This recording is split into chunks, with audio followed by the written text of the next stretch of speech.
तुम्ही देखील जर कधी ऊस पिकामध्ये या प्रकारच्या खतांचा वापर करणार असाल तर हा व्हिडिओ नक्कीच बघा, कारण आपण आपल्या ऊस पिकाला वेगवेगळ्या खतांचा वापर करतच असतो, पण मात्र योग्य खताचा डोस कोणता?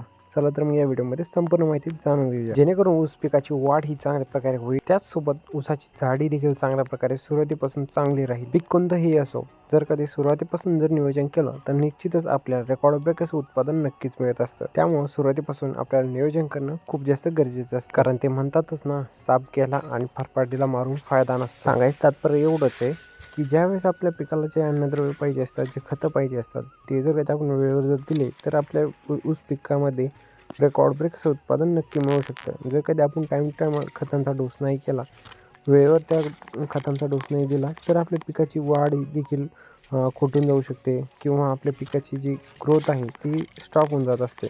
पाहिजे तेवढ्या प्रमाणे आपलं पीक हे चालत करत नसतं.